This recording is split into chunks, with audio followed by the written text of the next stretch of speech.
നിർമ്മാതാവ് സുരേഷ് കുമാർ അദ്ദേഹം നിർമ്മിച്ച സിനിമയാണ്. രാജീവ് അഞ്ചലാണ് സംവിധാനം. കാശ്മീരം. സുരേഷ് ഗോപി നായകൻ. ഡൽഹിയിലായിരുന്നു.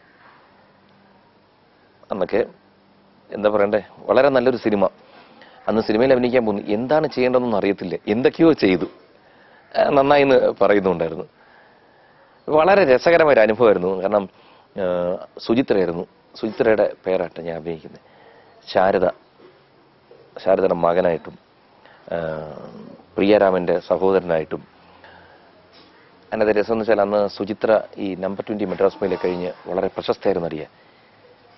ഞാൻ വളരെ ഭയഭക്തിയോടുകൂടി സുചിത്രയോട് അഭിനയിക്കും. എന്നെക്കാളൊക്കെ പ്രായത്തിലൊക്കെ വളരെ ഇളയതായിരുന്നു. പക്ഷേ ഇന്നും ഈ അടുത്ത കാലത്തൊക്കെ ഒരു പാട്ട് ഈ ഫേസ്ബുക്കിൽ പോയപ്പോൾ ആരോ ടാഗ് ചെയ്തിട്ടുണ്ടായിരുന്നു. ആ പാട്ട് കണ്ടപ്പോഴത്തേക്ക് ഇപ്പം ഈ സംസാരിച്ചുകൊണ്ടിരിക്കുമ്പോഴും ഇവിടെ ഇപ്പോൾ നല്ല ചൂടാണെങ്കിലും പെട്ടെന്നൊന്ന് തണുക്കും. കാരണം ആ കാശ്മീരും അങ്ങനത്തെ ഒരു സാഹചര്യത്തിൽ ഷൂട്ട് ചെയ്യുന്നത്. വളരെ നല്ലൊരു സെറ്റും വളരെ സന്തോഷം ഉണ്ടാക്കിയ ഒരു സമയവും ജീവിതത്തിൽ. പടം വിജയിക്കുന്നതോ വിജയിക്കാത്തതോ ചെറിയ വേഷമൊന്നല്ല, വിജയിച്ച പടം തന്നെ. വലിയ വേഷമല്ല. നേരത്തെ ഞാൻ സൂചിപ്പിച്ചിരുന്നു. വാസന്തി ലക്ഷ്മി, അതിലെ വിനോദ് എന്നൊരു കഥാപാത്രമാണ്. ഈ പുള്ളി ഡൽഹിയിൽ നിന്ന് വരുന്നൊരു MP യുടെ മകനാണ്. കുറച്ച് കയ്യിലിരിപ്പൊന്നും ശരിയല്ലാത്തൊരു സംഭവം. അതിനെ എൻ്റെ ഇഷ്ടപ്പെടാൻ കാര്യം വെച്ചാൽ ഞാൻ നേരത്തെ പറഞ്ഞു ഈ ഡബ് ചെയ്തുകൊണ്ട് വല്ലാതെ ഫീൽ ചെയ്തതാണ്. അതിന് പുറമെ തമിഴിലെ സംവിധായകൻ ശ്രീ ബാലെ കാണാനായിട്ട് ഞാൻ പോവുക. അപ്പം പലരും പറഞ്ഞു പുള്ളിയെ കാണാൻ ഭയങ്കര ബുദ്ധിമുട്ടാണ്, അതങ്ങനെയാണ് ഇങ്ങനെ. പക്ഷേ വളരെ ഈസി ആയിട്ട് എനിക്കൊരു അപ്രോച്ച് കിട്ടുന്നു. അദ്ദേഹത്തിൻ്റെ ഓഫീസിലോട്ട് പോകുന്നു, അകത്ത് വരാൻ പറയുന്നു. അകത്ത് ചെല്ലുമ്പോൾ പുള്ളി വളരെ കാഷ്വലായിട്ട് സോഫയുടെ പുറത്ത് കാലൊക്കെ വെച്ചിരിക്കുക. ഞാൻ ഇങ്ങനെ നടന്നു വരുമ്പോൾ എന്നെ നോക്കിയിട്ട് തമിഴ് ചോദിച്ചു, നമ്മൾ ഇതിനു മുമ്പ് എനിക്ക് നല്ല പരിചയമുണ്ടല്ലോ എന്നൊക്കെ ഇങ്ങനെ. ഞാൻ പറഞ്ഞു എനിക്കറിയാം സാറിന് മാഗസീനുകൾ ഇഷ്ടംപോലെ കണ്ടിട്ടുണ്ട്, അല്ലാതെ നമ്മൾ നേരിട്ട് ഞാൻ ആദ്യമായിട്ടാണ് കാണുന്നത്. പെട്ടെന്ന് ചോദിച്ചു, കാശിപ്പടത്തിൻ്റെ മലയാളത്തിൽ നീങ്ക തന്നെ നടിച്ചത്? അപ്പം ഞാൻ പിന്നെ അതെ വാസന്തിയും ലക്ഷ്മിയും പിന്നെ ഞാനും ആ പടത്തിൽ. അപ്പം ഞാൻ പിന്നെ സാറാ പടം സാർ വർഷങ്ങളായി 99 പടമാണ് എൻ്റെ ഓർമ്മ ശരിയാണെങ്കിൽ. ഞാൻ പടം അദ്ദേഹം തമിഴിൽ റീമേക്ക് ചെയ്യണമെന്ന് വളരെ ആഗ്രഹിച്ചിട്ട് ഈ പടത്തിൻ്റെ CD ഇട്ട് ധാരാളം കണ്ടിരിക്കുന്നു. അതുകൊണ്ട് ഈ ക്യാരക്ടർ മനസ്സിൽ നിന്നിരിക്കും. സ്വാഭാവികമായിട്ട് അതിനകത്ത് എല്ലാവരെയും ആരെയും മറക്കില്ല, എന്നെയും ഓർത്തിരിക്കുന്നു. അപ്പം ഞാൻ ആലോചിച്ചു, അന്ന് എനിക്ക് തോന്നിയ ഫീല് ശരിയായിരുന്നു. അതുകൊണ്ടാണ് ഒരു പ്രഗത്ഭനായ സംവിധാനം അത് കണ്ടിട്ട് മനസ്സിൽ നിൽക്കുകയും നമ്മളോട് പറയാൻ തോന്നുകയും ചെയ്തത്. അതുകൊണ്ട് ആ പടത്തിലെ ആ കഥാപാത്രം എനിക്ക് വളരെ ഇഷ്ടപ്പെട്ട സംഭവം. ഞാൻ വിരേൻ സാറിനെ ഇടയ്ക്കൊക്കെ വിളിക്കുമായിരുന്നു. ഇതിനിടയ്ക്ക് വിന്ധ്യൻ ചേട്ടൻ അത് പ്രൊഡ്യൂസ് ചെയ്തത്. വിന്ധ്യൻ ചേട്ടൻ വിടത്തില്ല. വിന്ധ്യൻ ചേട്ടൻ വളരെ ഒരു തമാശയുടെ ആളാണ്. എന്ത് കാര്യവും പുള്ളി ചിരിപ്പിച്ചുകൊണ്ട് സംസാരിക്കത്തുള്ളൂ. പുള്ളിയുടെ മക്കളുടെ പേര് ഒക്കെ ഭയങ്കര വിചിത്രമായ പേരുകളുടെ ഉടമ പുള്ളിയാണ്. സ്വാഭാവികമായിട്ടും വിനയൻ സാറോട് സംസാരിച്ചിരിക്കണം. കാരണം വിനയൻ സാറിന് ഞാൻ ഈ കാര്യങ്ങൾ എപ്പോഴും പറഞ്ഞിട്ടുണ്ട്. ഇദ്ദേഹമാണ് എന്നെ വിളിക്കുന്നത് ഈ പടത്തിൽ അഭിനയിക്കാനായിട്ട്. അതുകൊണ്ട് ബാക്കി അകത്തെ സംഭവം എനിക്കറിയില്ല, പക്ഷെ വളരെയധികം രസിച്ച് അഭിനയിച്ചൊരു സെറ്റായിരുന്നു. എനിക്ക് സായിച്ചേട്ടനെ വലിയ ഇഷ്ടമാണ്. കാരണം പുള്ളിയോട് അഭിനയിക്കുമ്പോൾ എല്ലാ നടന്മാരും അങ്ങനെ തന്നെ ആയിരിക്കും. പക്ഷെ എനിക്ക് സീരിയലൊക്കെ ധാരാളം അഭിനയിച്ചിട്ടുണ്ട് അദ്ദേഹത്തിനോട്. വല്ലാതെ അടുത്ത് നിൽക്കുന്ന ആർട്ടിസ്റ്റുകളെ അങ്ങോട്ട് പുള്ളി ബൂസ്റ്റ് ചെയ്തതായി. അതിൽ ഒരു സീനുണ്ട്, നമ്മുടെ പ്രവീണയും കാവേരിയൊക്കെ വെള്ളത്തിൽ ഇരിക്കുമ്പോൾ ഞങ്ങൾ രണ്ടും കൂടി ഇങ്ങനെ. അപ്പോൾ ഞാൻ പറയും, അച്ചായ ഈ 2 മുല്ലമൊട്ടുകൾ എനിക്ക് എങ്ങനെയെങ്കിലും മുല്ലമൊട്ടുകളൊക്കെ ഭയങ്കരമായിട്ട് രസിച്ച് അഭിനയിച്ചൊരു സംഭവം. അത് കഴിഞ്ഞ് ഞാൻ വന്ന് പറയുന്നുണ്ട്, അല്ലോ ആ പെണ്ണ് അങ്ങനെ പ്രശ്നം എന്നൊക്കെ പറയുമ്പോഴത്തേക്ക് വളരെ ലാഘവത്തോടെ പുള്ളി കാഷ്വലായിട്ട് അഭിനയിച്ചൊരു സീനുണ്ട്. ആ സിനിമയിൽ ഏറ്റവും ക്ലൈമാക്സിൽ മണി മറ്റേ സായിച്ചേട്ടനെ കൊല്ലുന്നൊരു സീനിൽ കണ്ണിലൂടെ മൂക്കിലൂടെ അങ്ങോട്ട് ഒഴുകിക്കൊണ്ടൊരു സംഭവമുണ്ട്. അയ്യോ, അത് ഇന്നും അതങ്ങോട്ട് മനസ്സിൽ നിന്ന് പോകത്തേയില്ല. നമ്മളാണ് ആ ചെയ്ത് കൂട്ടിയെങ്കിൽ പോലും ഫൈനലി സായിച്ചേട്ടനെ കൊന്നപ്പോൾ എനിക്ക് സന്തോഷം തോന്നി. പണ്ടൊരു കാലത്തായിരുന്നു നമ്മൾ വല്ലാതെ എക്സൈറ്റഡ് ആവുമായിരുന്നു. പിന്നെ എക്സൈറ്റ്മെന്റിന്റെ ഒരു പ്രായം കഴിഞ്ഞു. നമ്മൾ വേറെ രീതി ചിന്തിച്ചു തുടങ്ങി. കാരണം കിട്ടണം എന്ന് വിചാരിച്ചാൽ എന്തും കിട്ടും. പണ്ട് മലയാളത്തിൽ കിട്ടാതിരുന്നതിന്റെ കാരണവും ഞാൻ കണ്ടെത്തിയപ്പോൾ ഞാൻ തന്നെ എൻ്റെ കാരണം. കാരണം അന്ന് സീരിയലായിരുന്നു ചെയ്തുകൊണ്ടിരുന്നത്. അപ്പോൾ സിനിമയ്ക്കുമായിട്ട് ഞാൻ എഫേർട്ട് എടുത്തിട്ടില്ല.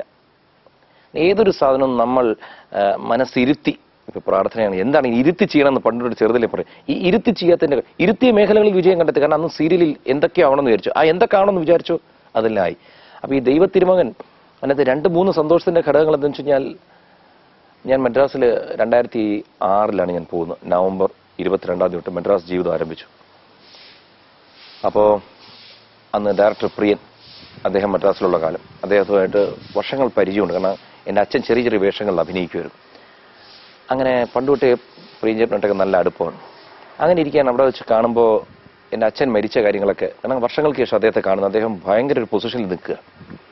അപ്പോൾ എൻ്റെ അടുത്ത് പറഞ്ഞു, ഞാനൊരാളെ പരിചയപ്പെടുത്താം, എൻ്റെ അസോസിയേറ്റ് ഇപ്പോൾ പുള്ളി ഒരു പടം എടുക്കുന്നുണ്ട്. അങ്ങനെ പ്രിയദർശൻ്റെ അസോസിയേറ്റാണ് ശ്രീ വിജയ്, ഈ ദൈവത്തിരുമകളുടെ സംവിധായകൻ. ഞാൻ പോയി പരിചയപ്പെടുന്ന അപ്പോൾ ഒരു പടം നടക്കുന്നുണ്ട്, പൊയ്സൊല്ല പറയുന്നു എന്തോ ഒരു പടം. അപ്പോൾ എൻ്റെ പറഞ്ഞു, ഇതിനകത്ത് നല്ലൊരു സംഭവമില്ല, നമുക്ക് നല്ലൊരു സംഭവം വരുമ്പോൾ വിളിക്കാം. അങ്ങനെ ഇടയ്ക്കിടയ്ക്ക് മദ്രാസിലെ അങ്ങോട്ടും ഇങ്ങോട്ടും എവിടെയെങ്കിലും ആഹാരം കഴിക്കുമ്പോഴൊക്കെ ഞാൻ കാണാറുണ്ട് ഇദ്ദേഹത്തെ. അപ്പോഴൊക്കെ പുള്ളി ചോദിക്കും, ഇവിടെ നിന്നാണോ കഴിക്കുന്നത്? ഞങ്ങൾ തമ്മിൽ ഒരു പ്ലാനിങ്ങും ഇല്ല, പക്ഷെ ഞങ്ങൾ എവിടെ പോകുമ്പോഴൊക്കെ ഞങ്ങൾ കാണാറുണ്ട്. അങ്ങനെ ഒരിക്കൽ എനിക്കൊരു ഫോൺ വരുന്നു, അങ്ങനെ മദ്രാസിൽ പോകുന്നു, ഇന്നൊരു വേഷം നിങ്ങൾക്കായിട്ട് വെച്ചിരിക്കുകയാണ് എന്ന് പറയുന്നു. ഞാൻ ചെയ്തുകൊണ്ടിരുന്നപ്പോൾ ഈ വിജയ്ക്ക് എന്നെപ്പറ്റി വലുതായിട്ടൊന്നും അറിയില്ല, വലുതായിട്ടൊന്നും പറയാനുണ്ടായിട്ടില്ല. അപ്പോൾ അഭിനയിച്ചു ഇടയ്ക്കൊക്കെ പുള്ളി എനിക്ക് ചോദിച്ചു, ഇതിനു മുമ്പ് അഭിനയിച്ചിട്ടുണ്ടോ? ഞാൻ പറഞ്ഞു, തമിഴിലൊരു ചെറിയ പടം മാത്രമേ ചെയ്തിട്ടുള്ളൂ, പടം വലുതാണ്, വേഷം ചെറുതാണ്, കാവലൻ. അല്ല, എനിക്ക് കൃഷ്ണൻ അഭിനയം കണ്ടിട്ട് എനിക്കൊന്ന് നേരത്തെ വളരെ, ഞാൻ പറഞ്ഞു, ഇതിപ്പോൾ എൻ്റെ 22ാമത്തെ വർഷമാണ് ക്യാമറയുടെ മുമ്പിൽ. അപ്പോൾ 22 വർഷമായോ? ഞാൻ പറഞ്ഞു, അതെ, 89 തുടങ്ങിയ ഒരു പ്രക്രിയയാണ്, ഇവിടം വരെ എത്തി നിൽക്കുകയാണ്. ഇതിലെ വേഷവും, അപ്പോൾ വിജയ് പറഞ്ഞു, നന്മയുടെ പര്യായമാണ് ഇതിനകത്തെ വേഷം. വിക്ടർ എന്നൊരു കഥാപാത്രമാണ്. അപ്പോൾ എനിക്ക് കൃഷ്ണകുമാറിനെ പരിചയപ്പെട്ട് സംസാരിച്ചു വന്നപ്പോൾ കെ കെ എന്ന് തന്നെയാണ് തമിഴിൽ വിളിക്കുന്നത്, എൻ്റെ പേര് അവിടെ കെ കെ എന്നാക്കി. അപ്പോൾ കെ കെ എന്താണോ അത് തന്നെയാണ് ഈ ക്യാരക്ടർ. അപ്പം ഞാൻ പറഞ്ഞു, എന്നെപ്പറ്റി താങ്കൾക്ക് അധികം അറിയില്ല, ഞാനവിടെ കൂടുതൽ ചെയ്തുകൊണ്ടിരുന്ന വളരെ ക്രൂരനും അങ്ങനെ ക്രൂരകൃത്യങ്ങൾ ചെയ്യുന്ന വേഷങ്ങൾ. നിങ്ങൾക്കൊക്കെ വില്ലൻ വേഷം തന്നോ? ആര് തന്നു? ഞാൻ പറഞ്ഞു, എനിക്കത് വളരെ സൂട്ടായിക്കൊണ്ടിരുന്നത് വില്ലനായിരുന്നു. എനിക്ക് ചിന്തിക്കാൻ പറ്റുന്നില്ല, നിങ്ങളെ പരിചയപ്പെട്ടപ്പോൾ തൊട്ട് ഒരു വളരെ നന്മയുടെ ഒരാളായിട്ട്. ഞാൻ ആള് നല്ലതായിരിക്കും, പക്ഷെ ചെയ്തുകൊണ്ടിരുന്ന വേഷങ്ങൾ ഇതൊക്കെയാണ്. പക്ഷെ നിങ്ങൾ എന്താണോ അത് തന്നെ, വേറെ ഒന്നും ചെയ്യണ്ട, വളരെ സോഫ്റ്റ് ലുക്കാണ് നിങ്ങൾക്ക്. ആ ലുക്ക് തന്നെയാണ് ഈ ക്യാരക്ടറിന് വേണ്ടതും അഭിനയിക്കേണ്ടതും. അങ്ങനെ വിക്ടർ എന്ന് പറഞ്ഞ് നന്മ നിറഞ്ഞ ഒരു കഥാപാത്രം, ഈ ഹീറോ വിക്രം പുള്ളിയുടെ കെയർ ടേക്കറായി മാറേണ്ടി വരും ഒരവസ്ഥയിൽ. അദ്ദേഹം ചെയ്യുന്ന ക്യാരക്ടർ ഇതിനകത്ത് 5 വയസ്സാണ് മാനസികമായി വളർച്ച നേടിയിട്ടുള്ളൂ. വിക്രത്തിന്റെ കുട്ടിയായിട്ട് അഭിനയിക്കുന്ന സാറുണ്ട്, ആ കുട്ടിക്കും 5 വയസ്സാണ്. ഈ അച്ഛനും മകളും തമ്മിലൊരു പ്രണയമാണ് ഈ സിനിമ. ആ പ്രണയം ചിലപ്പോൾ തമാശയായിട്ട് തോന്നാം, കാരണം ഭയങ്കര സീരിയസ് ആയിട്ട് ചെയ്യുന്നത് കാഴ്ചക്കാർക്ക് ഭയങ്കര ഹ്യൂമറായി പോകും. പക്ഷെ വളരെ സീരിയസ് ഒരു സിനിമ, വളരെ നല്ലൊരു സിനിമ. സീരിയൽ ധാരാളം ചെയ്തു, പക്ഷെ സീരിയലൊക്കെ അങ്ങനെ നമുക്ക് ഫീൽ ചെയ്യുന്ന സീൻസ് അങ്ങനെ അത് എനിക്കറിയില്ല. ഉണ്ട്, നല്ല സീരിയൽ ചെയ്തിട്ടുണ്ട്.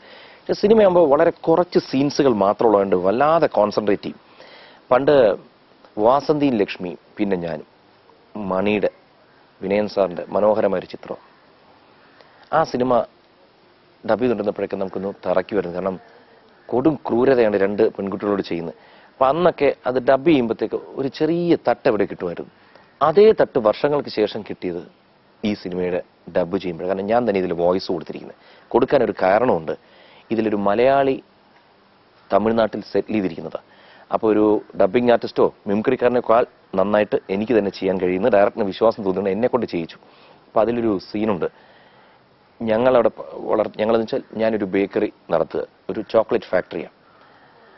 അവിടെ വർക്ക് ചെയ്യുന്ന ഒരാളാണ് ഈ വിക്രം. അപ്പോൾ വിക്രത്തിന് ഇത്രയും പ്രയാസങ്ങൾ അയാളുടെ ഈ മാനസിക ഇതിനകത്തൊക്കെ നമ്മൾ വളർത്തിക്കൊണ്ട്, ഇയാളുടെ കുഞ്ഞിനെ വളർത്തിക്കൊണ്ട് നമ്മുടെ ഒരു ഭാഗമായിട്ട് ഞങ്ങൾ അങ്ങോട്ട് സ്നേഹിച്ചിരിക്കുമ്പോഴാണ് പെട്ടെന്നൊരു അവസരത്തിൽ ഇയാളെ കൊണ്ടുപോകാൻ ഒരാൾ വരും. ഈ പുള്ളിക്ക് ബുദ്ധിപരമായി ഇതില്ലാത്തതുകൊണ്ട് പോകാൻ തീരുമാനിക്കുക അവരുടെ കൂടെ. അപ്പം ഞാൻ പുള്ളിയെടുത്ത് പറയുന്നൊരു സംഭവമുണ്ട്, നിങ്ങൾ കൂട്ടിക്കിട്ട് പോരുത്, ഒരു കുളന്ത കിടയാത്, 2 എന്ന് പറയും. കാരണം അച്ഛനും മോളുമാണ്, ആ കുഞ്ഞിനെയല്ല നിങ്ങൾ കൊണ്ടുവന്ന 2 കുട്ടികളാണ്, ഇതും മറ്റൊരു കുട്ടിയാണ്. അത് ഇപ്പോഴും പറയുമ്പോൾ എനിക്ക് എൻ്റെ പ്രൊഡ്യൂസർ എന്നെ വിളിച്ചു പറഞ്ഞു, എൻ്റെ ഫസ്റ്റ് കോപ്പി കണ്ടിട്ട്, കൃഷ്ണകുമാർ നിങ്ങൾ ரொம்ப സെർട്ടിലാണ് നടിച്ചിരിക്ക്, എനിക്ക് இந்த സീൻ ரொம்ப പിടിച്ചിരിക്കും, இந்த പടത്തോടെ ട്രെയിലർ ഇടുമ്പോൾ ഇത് ഇടുന്നു പറഞ്ഞതുപോലെ ഇട്ടിട്ടുണ്ട്.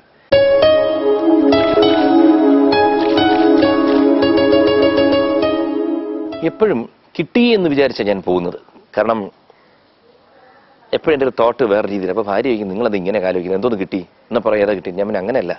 കാരണം നമ്മൾ ഒരു ശ്രമം നടത്തുമ്പോൾ ഞാൻ ഭാര്യ എടുത്ത് പറയും, ഒരു പഞ്ചസാര ഡബയ്ക്കകത്തിരുന്നാൽ അറിയില്ല, അതവിടെ ഇരിക്കും. അതെടുത്ത് നമ്മുടെ തറയിലോട്ട് ഇട്ടാൽ ആ സെക്കൻഡ് മുതൽ പരിസരത്തുള്ള ഉറുമ്പുകൾക്കെല്ലാം മെസ്സേജ് കിട്ടിക്കഴിഞ്ഞു, ദേ പഞ്ചസാരയുണ്ട്. ഇതെങ്ങനെയെന്ന് ചോദിക്കരുത്, പ്രകൃതിയുടെ ഒരു സംഭവമാണ്. അവിടെ നിന്ന് മൂവ് ചെയ്യാൻ തുടങ്ങും വരി വരി എന്ന് പറഞ്ഞ പോലെ. നമ്മൾ ഒരു കലാകാരനാണ്. ആരുടെ കാര്യമാണെങ്കിലും പറയും. പൊതുവെ ഞാൻ അവിടെ ചെന്നു, മദ്രാസിൽ ഇറങ്ങുമ്പോൾ തന്നെ അത് മെസ്സേജ് പോവും. അത് എൻ്റെ മനസ്സിൽ ഞാൻ ഇടണം. അപ്പോൾ ഞാൻ ധാരാളം ആൾക്കാരെ കണ്ടിരിക്കുന്നു, ഏകദേശം 300ഓളം സിനിമയുമായി ബന്ധപ്പെട്ടവർ. സ്വാഭാവികമായിട്ടും ആരൊക്കെയോ എവിടേക്കോ ഈ നിമിഷവും എന്നെ പറ്റി സംസാരിച്ചുകൊണ്ടിരിക്കുകയാണ്. അപ്പം എൻ്റെ കണക്കൂട്ടലിൽ എവിടേക്കോ പ്രോജക്റ്റുകൾ വന്നുകൊണ്ടിരിക്കുകയാണ്. ആ വന്നതിൻ്റെ ഒരു തെളിവ് എന്ന് പറയുന്നതാണ് ഇപ്പോൾ പൊയ് സൊല്ലടി എന്നൊരു സിനിമ. ഇവിടെ കാരക്കുടിയിലാണ് എൻ്റെ ഷൂട്ടിംഗ്. അത് 20-ാം തീയതി ഇപ്പോൾ നടന്നുകൊണ്ടിരിക്കുന്നു. അടുത്തത് അതിൻ്റെ കൂടെ തന്നെ ഇപ്പോൾ ചെയ്യുന്നത് ബില്ല 2. അജിത്താണ് നായകൻ. ഈ ബില്ല 2യുടെ പ്രത്യേകം വെച്ചാൽ ബില്ല 2 എന്ന പേരാണെങ്കിലും ഇത് ബില്ല 1 ആയിട്ട് കരുതാം. കാരണം ബില്ല എങ്ങനെ ബില്ലയായി പുറകോട്ട് പോകുക കഥ, അവിടെ നിന്നാണ് കഥ. അതിൽ മനോഹരമായ ഒരു വേഷമാണ് നമ്മുടെ അടുത്ത ജനങ്ങൾ എനിക്ക് ധാരാളം തന്നിട്ടുള്ള ക്രൂരനായ ഒരു വില്ലൻ, ഒരു വളരെ മോശമായ പോലീസ് ഉദ്യോഗസ്ഥന്.